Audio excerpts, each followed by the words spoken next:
Welcome to The Glass Ceiling, the podcast where business leaders share their stories, struggles and triumphs. There is a lot in that. There's a lot of learning. We sort of had different views on how the business should be ran. The next 10 years looks like for South Australia. Startup's the easiest. I'm your host, Marissa Hankinson from Wavebreaker, and I'm passionate about amplifying their voices. Join me as we explore the highs and lows of innovation, entrepreneurship and leadership. From founders to CEOs, our guests will share their insights, experiences and advice on how to succeed and make a lasting impact. Get ready for inspiring conversations and valuable lessons. Let's shatter the glass ceiling, one story. Want your own video podcast? Or just ready to get in front of the right audience? At Wavebreaker Productions, we specialise in full-service video podcast production and guest appearance and PR services.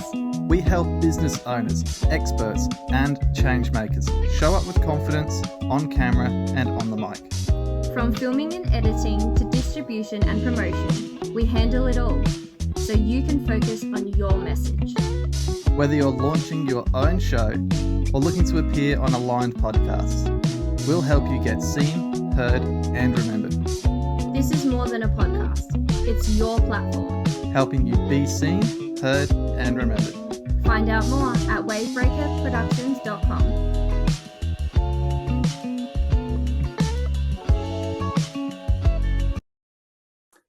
Joining me today is Danielle Colley, an award-winning author, confidence coach, and former wellbeing journalist on a mission to help people create lives that actually feel good to live. After years in the media industry and raising 2 children on her own, Danielle understands the real cost of burnout and the toll that hustle culture can take. Her coaching work focuses on confidence, self-worth, courage and mindset, and her programs have reached thousands of people around Australia. She also works directly with leadership teams and organizations that are serious about redefining success and creating lasting culture change. Her client list is extensive, including Sony Pictures Television, the Leadership Institute, and the New South Wales government. Danielle brings both warmth and clarity to her work, offering a refreshing take on how we show up in life and in business.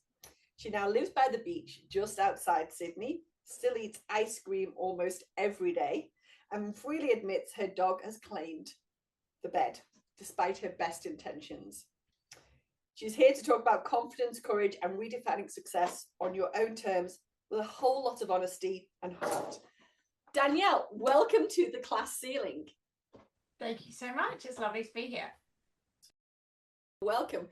So tell me, Danielle, whereabouts in Sydney? You said you're on the outside of Sydney. Whereabouts are you? It's actually not Sydney. I'm Bulli, so I'm sort of northern Wollongong. So it's an hour outside of Sydney. But a lot of people haven't heard of Bulli, which is like a beautiful little seaside enclave underneath a magical escarpment. And it's a beautiful place that I try not to talk about too much, because if too many people come, they'll do what I do. I came, I saw it, I fell in love, moved here, pushed all the prices of property up. Really, I shouldn't mention where it is too often because it's a glorious place. I live in somewhere very, very similar, and I don't want people to know about. There's a beautiful little beach where I am, and I don't really want people to know about it because I like walking on it on my own with my dog too. Yeah, you can email me afterwards and just like share it, but I think definitely keep it under the hood. So tell me, you talked about being a journalist. So obviously you went to university to study being a journalist, but how did you become a well-being journalist? No, not obviously at all. I did not go to university to study being a journalist. I actually dropped out of high school to go to drama school. So I'm one of those, let's call them one of those jammy people who decides what I want to do, finds an avenue in, and learns everything on the job. And I've done that in all of my careers, of which there have been a number. So I went from acting to being an audio producer, then to being a TV producer, then to being a journalist. And then the training came when it was time for me to become a coach. So for me, moving into wellbeing, health and wellbeing was really simply because I was pitching enough articles of interest to me and other people that it started to head in that slant. I initially started, I had a blog. So when my marriage first ended, I was a stay-at-home mum with a 2-year-old and a 4-year-old, and I had no money of my own in the bank, and I had a blog. And the blog didn't make me any money, but it was a body of work that people seemed to enjoy. And it enabled me, when the proverbial hit the fan, it enabled me to take that body of work and start pitching to editors in online and print publications, and just saying, hey, look, so this shows that I can write. Speaking of like real life, my dog and my cat are about to have an argument. I'm just going to have to pause 1 second and hang on 1 second.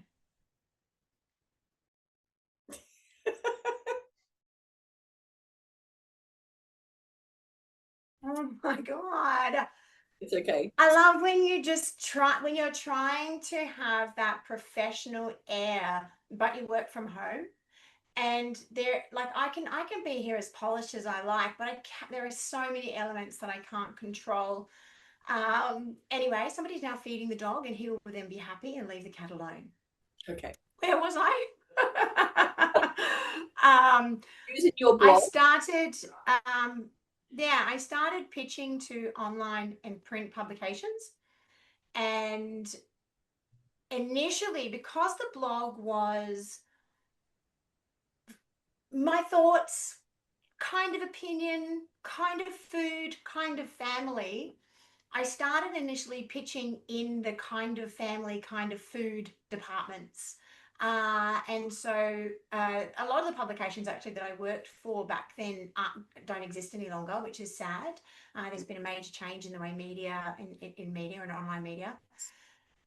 But I started writing for parenting sites, and then I built up enough work there and enough credibility there to then start writing. I was also doing food recipe creation, food photography, food styling.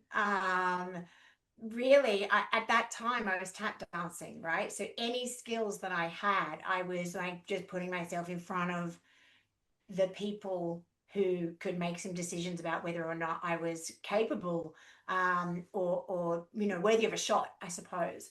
Yeah. So it just gradually became something else. I started writing more for women's magazines. Still, sometimes it was opinion pieces. I did a bit of sex toy reviewing, and moved into health and well-being writing for a health insurance company.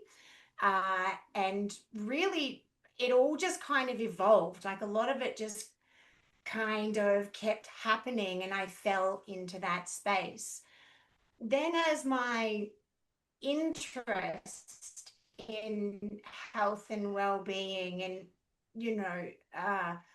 really about that sort of well-being space and the self-development space began to burgeon, I was pitching more articles around that, which less people were interested in. So the more I was pitching about the things that I was really interested in, less people were really interested in that on a regular basis. So I knew that things were changing for me because I was changing. Yeah. And that space that I had been in for survival, which was very much how I fell into it, I didn't need to be doing it like that anymore. And can I ask how long you did that for, Danielle? Yeah, it was about 5 or 6 years. Yeah. So then you decided to change. So I'm going to say you were jammy. And it was great because, well, yeah, very. So I'm going to say University of Life. It was very, yeah, University of Life. I like that. That's much better. That is much better. I do. And it's not like I have crazy overblown confidence at all. I just have an assuredness or a certainty that I can learn anything on the job. Probably not rocket science, but I'm never going to be good with numbers. But I can learn anything on the job. Put me in front of a book, and I don't learn best that way. I don't learn best in classrooms. That said, I have surprised myself since. I think that was my story then, is that that's not how I do things. But now I've realized that I'm a bit more of a versatile learner than I first thought I was. I also have learned that I'm neurodiverse. So I now have more of an understanding of how I operate and how to support myself to learn in environments that might not necessarily hold my attention as vividly as I would like it to. But also now the things that I'm learning about are things that I'm really, really interested in. But I didn't really make a decision to go from journalism to coaching. It definitely wasn't as clear cut as that. What actually happened was a quite significant burnout.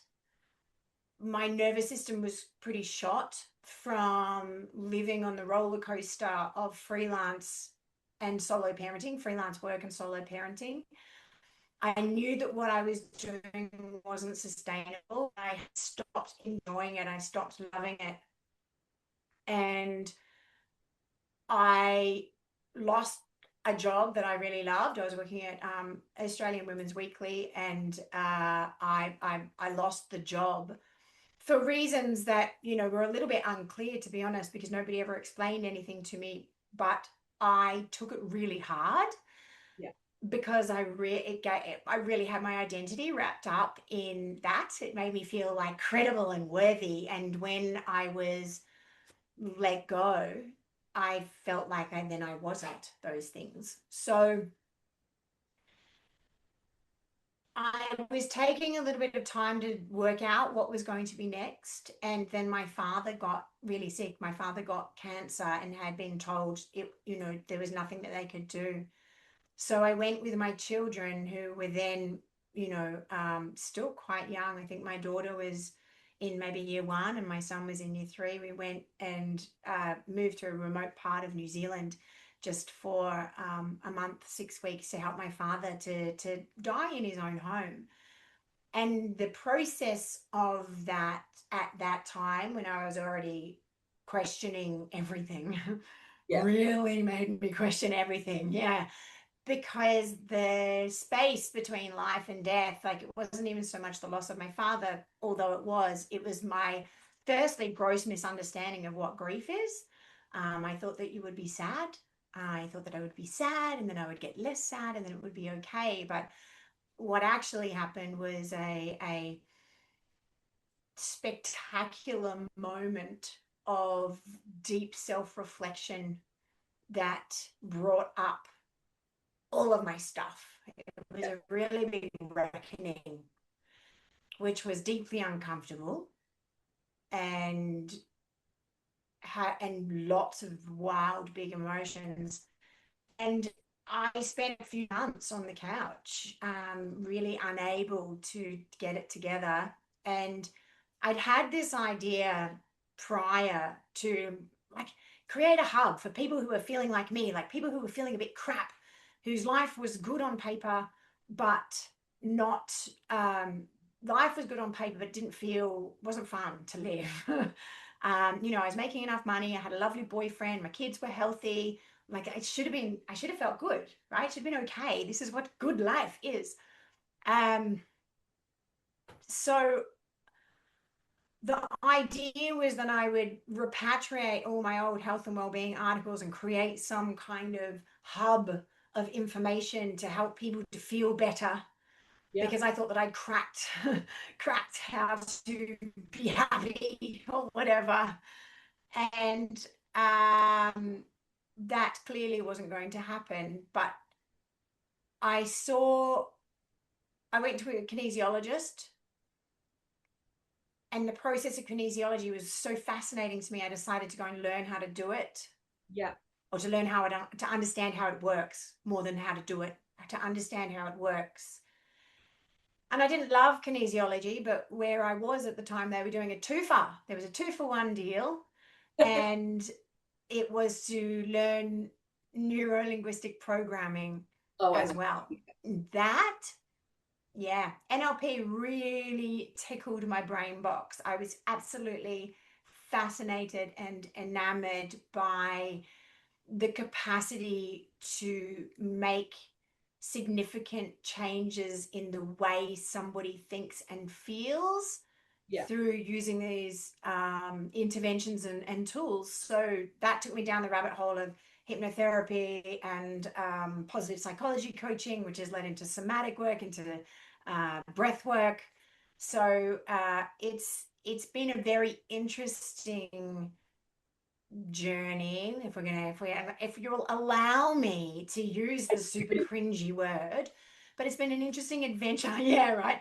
But it's been an interesting adventure to get to where I am now, and I know that it's absolutely only just the beginning of this next whatever is coming.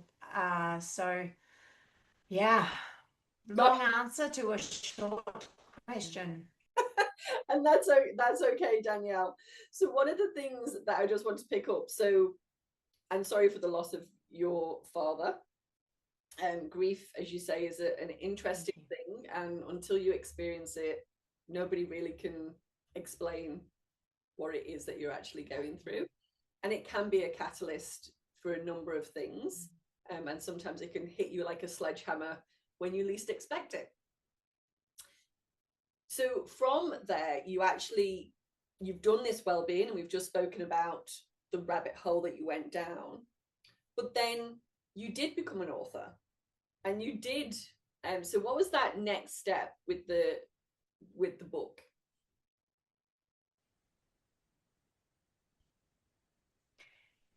So the day after my father died, I quit writing. I decided that I had nothing to say. Who did I think I was to imagine, to have the audacity that anybody would care what I have to say, because I am nothing. Like, in the face of this life and death and the transition of the pair, I was like, I got nothing. And so I literally quit. Now, everything is content, of course. So I was still writing for social media. I was still sharing words. But anytime anyone said to me, you need to write a book, I was like, nah, no way, not happening. I don't do that anymore. Even when people suggested that I write articles for PR for my business, and how easy that would be for me because I'm a journalist, I have all the contacts, I know how to write. It's going to be so easy to position yourself as an expert, just write the articles. And I was like, nah, I don't do that. And that was years. That was like 5 years easily. Wow. And then, yeah, I know. And then my business was going through another transition. So I had been coaching for a number of years. I've been coaching one-on-one with predominantly women in leadership, but they weren't coming to me for leadership coaching per se. They were coming to me because they had all the career success that they ever wanted, but life didn't feel like they thought it would. Like, just that. So I was coaching women who were somewhat like me. Yeah. I was coaching women who were somewhat like me, and the things that I had been doing for marketing weren't working the way that they were. The love for one-on-one clients is still very much there, but I need variety because of the neurospicy. I need variety, so I was getting a little bit bored. And I also was finding it really hard.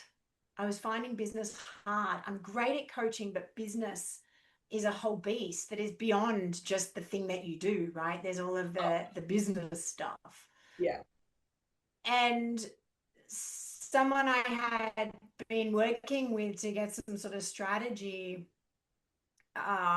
ideas, tools, literally get a game plan together, because I'd really just winged it very successfully, but it was working until it wasn't working. And she said, I think it's time for you to write a book. And I was like, oh, maybe, but I just couldn't quite work out what it was going to be.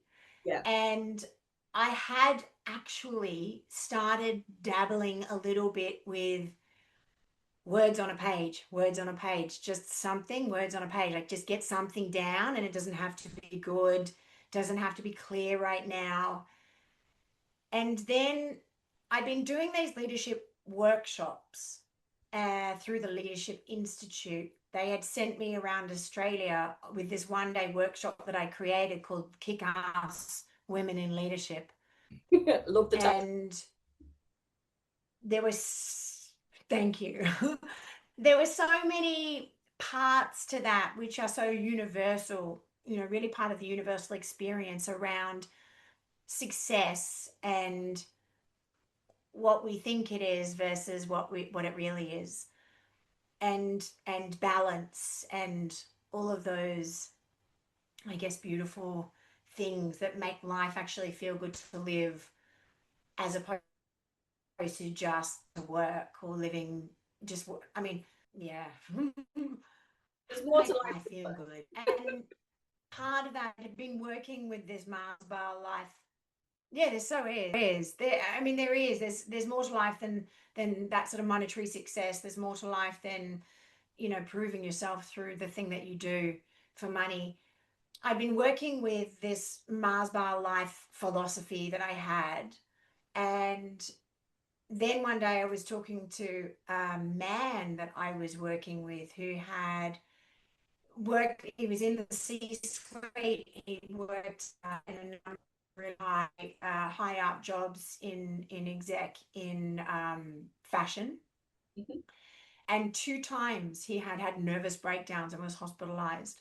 Wow. And he came to me just as he was getting prepared to go re-enter the workforce after his second breakdown. And he was going back in. He was going back into C-suite. He was going back into the same industry. And he said, I don't want it to be what it has always been. Like, how do I not do that again? You've got to have a change. And amongst all of the things that we would, yeah, exactly. Like, what the change needs to be inside. It needs to be an intrinsic change. How do I do it? And I was talking to him about my Mars bar philosophy this one day. And this particular day, I was going really deep on the caramel and the nougat and I was like so into it, and I unlocked this new layer of the philosophy even for myself. And I was like, I should write a book about this. And that was it. That was like that moment. I heard the angels heralding, and I was like, shit, I should write a book about this. And then it came. And it was so. I was going to say, but sometimes, Danielle, when people tell you things, you instantly are a no. It has to come from within. It always has to come from inside, not people telling you. So you had your aha moment. Yeah, I did. And people often ask me, how's the process of writing the book? And everybody anticipates me saying, oh, it was like drawings of my eyeballs. Or, everybody expects me to say that it was really hard. It wasn't. It was really easy. I was very disciplined. I was like an hour a day minimum. If I'm in flow and I want to do more, I can. If it's school holidays and I have kids around and heaps to do, I get up an hour earlier. I went to Bali and wrote for 4 days straight, and I just got it done. And it was great. Like I enjoyed the process. I did not enjoy editing. I do not enjoy editing at all. I mean, I had somebody editing for me, but then you have to read it 5 million times and then reading it again to do the audiobook.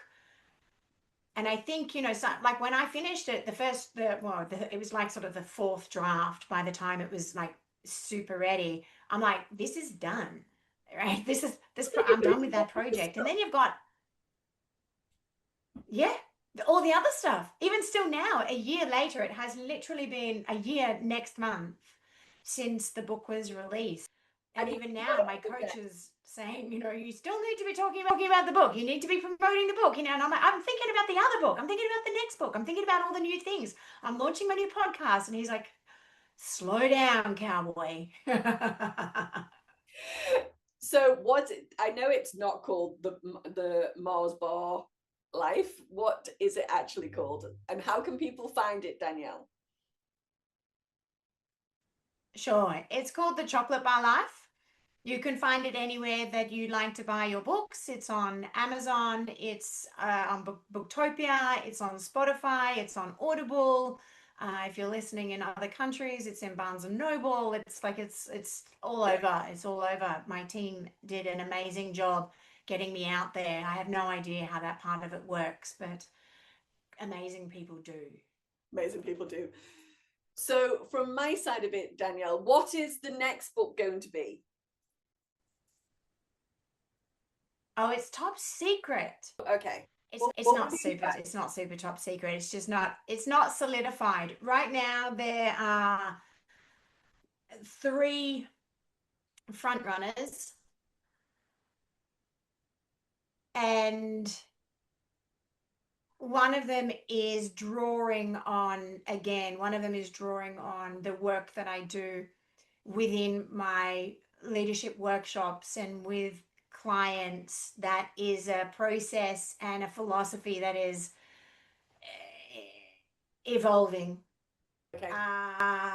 But it's one idea is, how to get radically honest with yourself about where you're at, where you need to be, and what's missing in the middle. And the other possibilities, I'm very, very interested, as are many people right now, in perimenopause, but specifically perimenopause in women in leadership, because that is the time in a woman's life where she is often at the height of her career. Yeah. Often in the sandwich, which is the very uncomfortable sandwich that I am in right now, which is, teens, because that's like a whole sausage mincer of pressure, and aging parents. So I've got a mother with a disability. She's got MS and is, quite advanced in that, and teens, and I'm perimenopausal. And there have been times where I think that there is nothing in my life that I can get rid of to alleviate the pressure that I'm experiencing, except my business. Yeah. The thing that gives me like such joy and brings such positivity into the world. Right? Yeah. So I understand why and how so many women in leadership feel like they can no longer manage when they're entering this life phase, because the change in hormones absolutely changes your emotional regulation and your capacity to hold it together seamlessly the way that you have. Definitely.